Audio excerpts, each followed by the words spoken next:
রাতে ভালো ঘুম হয় না, ঘুম আসতে দেরি হয়, বিছানায় এপাশ ওপাশ করি, এর সমাধান কি? আমরা অনেকেই নিদ্রাহীনতায় ভুগি। এর ফলে দিনের বেলায় হাই তুলতে থাকি, কাজে মনোযোগ দিতে কষ্ট হয়, সারাদিন মেজাজ খিটখিটে হয়ে থাকে। আমি এই ভিডিওতে নিদ্রাহীনতার চিকিৎসা নিয়ে কথা বলবো। উল্লেখ করব 13টি ভিন্ন ভিন্ন কারণ ও তার চিকিৎসা। এগুলোর কোনোটাই আমার মন গড়া কথা না, সবগুলোই গবেষণা থেকে তুলে ধরা। কোন চিকিৎসাটা আপনার ক্ষেত্রে প্রযোজ্য হবে সেটা শেষে বলবো, তাতে বুঝতে সুবিধা হবে। 1. গবেষণায় দেখা গেছে ঘুমাতে গেলে অনেকের নানা দুশ্চিন্তা মাথায় আসতে থাকে, ফলে ঘুম আসে না। এই সমস্যা সমাধানের জন্য একটা পদ্ধতি আছে, যাকে বলে ওয়ারি টাইম। বাংলায় এর অর্থ দাঁড়ায় দুশ্চিন্তার সময়। অর্থাৎ দুশ্চিন্তাগুলো নিয়ে ভাবার জন্য দিনের বেলাতেই একটা আলাদা সময় রাখা। ধরেন আপনি ঠিক করলেন প্রতিদিন বিকাল 5টা থেকে 5:30 আপনার দুশ্চিন্তার সময়। এই সময়ে আপনি আপনার দুশ্চিন্তাগুলো নিয়ে ভাববেন। তাহলে এগুলোর দিনেই সমাধান হয়ে গেল, ঘুমাতে গেলে আর আপনাকে বিরক্ত করবে না। কিন্তু ঘুমানোর সময় যদি আবার নতুন দুশ্চিন্তা আসে, নিজেকে বলবেন এটা আগামীকালের জন্য, এখন এটা নিয়ে ভাববার প্রয়োজন নেই। 2. কিছু খাবার এড়িয়ে চলতে হবে। চা, কফি, কোমল পানীয় আর এনার্জি ড্রিঙ্ক। কারণ কি? কারণ এগুলোতে আছে ক্যাফিন। ক্যাফিন কি করে? ঘুম আসতে দেয় না, ঘুম আসলেও গভীর হতে দেয় না। তাই ঘুমের সমস্যা থাকলে এগুলো না খাওয়াই ভালো। বিশেষ করে ঘুমের 6 ঘন্টা আগে এগুলো খাওয়া যাবে না। তাহলে কি খাবেন সেটা নিয়েই পরের পয়েন্ট।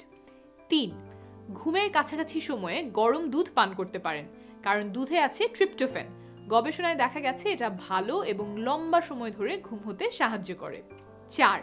নিদ্রাহীনতার রোগীদের চিকিৎসায় আরেকটা পদ্ধতি শেখানো হয়, যেটা আপনারও উপকারে আসতে পারে। তা হলো ঘুমাতে যাওয়ার আগে 1 ঘন্টা রিল্যাক্স করা। এটাকে বলে ওয়াইন্ড ডাউন টাইম। দিনের ব্যস্ততা আর দুশ্চিন্তাগুলো থেকে নিজেকে দূরে সরিয়ে আনতে এই সময়টা ব্যবহার করতে বলা হয়। এই 1 ঘন্টায় যেসব কাজ করার পরামর্শ দেয়া হয় সেগুলো হলো বই পড়া, ডায়েরি লেখা, গরম পানি দিয়ে গোসল করা, মনে প্রশান্তি আনে এমন শ্রুতিমধুর কিছু শোনা, যেমন ধর্মগ্রন্থ বা কবিতা আবৃত্তি, গান, যেটা আপনার জন্য কার্যকর হয়। যেসব কাজ করতে মানা করা হয় সেগুলো হলো ঘুমানোর আগে টিভি দেখা, কম্পিউটার বা মোবাইল ফোন ব্যবহার করা, কারণ এই যন্ত্রগুলোর স্ক্রিনের উজ্জ্বল আলো মস্তিষ্ককে সজাগ করে তোলে, ফলে ঘুম আসতে দেরি হয়। 5. যাদের বিছানায় শুয়ে থাকার পরও ঘুম না আসার সমস্যা আছে, তাদের জন্য স্টিমুলাস কন্ট্রোল নামক একটা চিকিৎসা পরামর্শ দেয়া হয়। উদ্দেশ্য হলো আপনার মস্তিষ্ক যাতে শোবার ঘর এবং বিছানা দেখলে ঘুমের কথা চিন্তা করে, শোবার ঘরের সাথে যাতে অনিদ্রার কথা মাথায় না আসে। এই চিকিৎসার বেশ কয়েকটা নির্দেশনা আছে, তার মধ্যে একটা হলো ঘুম না আসলে জোর করে বিছানায় শুয়ে না থাকা। যদি 10 থেকে 20 মিনিট সময় ধরে শুয়ে থেকে ঘুম না আসে, তাহলে বিছানা থেকে উঠে পাশের রুমে যাবেন, রিল্যাক্স লাগে এমন কিছু কাজ করবেন যতক্ষণ ঘুম না আসে। তারপর ঘুম আসলেই কেবল বিছানায় ফেরত যাবেন। পাশের রুমে কি করতে পারেন?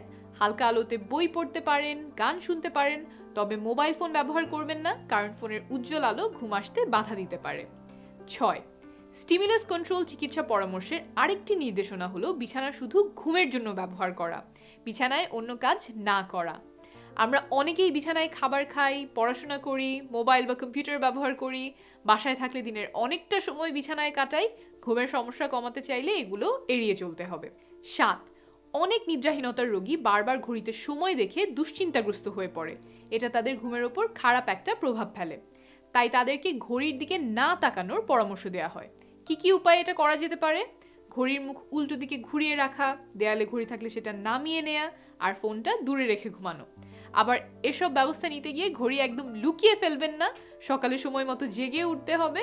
ঘড়ি দূরে আছে কিন্তু সকালবেলা অ্যালার্ম বাজবে এবং আপনি শুনতে পাবেন, এমন ব্যবস্থা করে ঘুমাবেন। আর বাসায় যদি কেউ ঘুম থেকে ডেকে দেওয়ার মতো থাকে, তাহলে তো আর অ্যালার্ম নিয়ে এত চিন্তা করার প্রয়োজন নেই। 8. গবেষণায় দেখা গেছে অনেকের মনে ঘুম নিয়ে এমন কিছু ধারণা থাকে যা দুশ্চিন্তার উদ্রেক করে এবং ভালো ঘুম হতে ব্যাঘাত ঘটায়। কি সেই চিন্তাগুলো? যেমন প্রতিদিন আমাকে 8 ঘন্টা ঘুমাতেই হবে, যখন 8 ঘন্টা ঘুমানো আপনার জন্য সম্ভব নয়।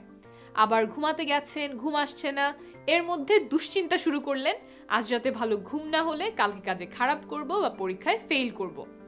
আবার মাঝরাতে চিন্তা শুরু করলেন যে নিদ্রাহীনতা কোনোদিনও সারে না, আমার এটা সারা জীবন থাকবে। আপনার মাথায় যদি এমন চিন্তা আসে, তাহলে সেটাকে ধরে ফেলবেন আর ঠান্ডা মাথায় নিজেকে বোঝাবেন এই চিন্তাগুলোর কোনো ভিত্তি আছে কিনা। 9, ঘুমানোর আগে আগে অনেক বেশি করে খাবার খেলে কারো কারো ঘুম ভালো নাও হতে পারে। যাদের রাতে ঘুমের সমস্যা আছে তাদের জন্য ঘুমানোর 3 থেকে 4 ঘন্টা আগেই রাতের খাবার সেরে নেওয়ার পরামর্শ দেওয়া হয়। 10, ধূমপান এড়িয়ে চলতে হবে, কারণ নিকোটিন একটি উত্তেজক পদার্থ। যারা ধূমপান করে তারা সহজে ঘুমাতে পারে না, ঘন ঘন ঘুম ভেঙে জেগে ওঠে এবং প্রায়ই তাদের ঘুম ব্যাহত হয়। একদম সম্পূর্ণভাবে পরিহার করা সম্ভব না হলে অন্তত ঘুমানোর 1 ঘন্টা আগে ধূমপান থেকে বিরত থাকবেন। 11, আরেকটা গুরুত্বপূর্ণ নির্দেশনা হলো নিয়মিত ব্যায়াম করা। শরীর সচল রাখলে রাতে ঘুম ভালো হয়, তবে ঘুমানোর 3 ঘন্টা আগে ব্যায়াম পরিহার করতে হবে। 12, শরীরকে প্রতিদিন একই সময় ঘুমাতে অভ্যস্ত করার জন্য নির্দিষ্ট সময়ে ঘুমানো আর ঘুম থেকে জেগে ওঠা প্রয়োজন।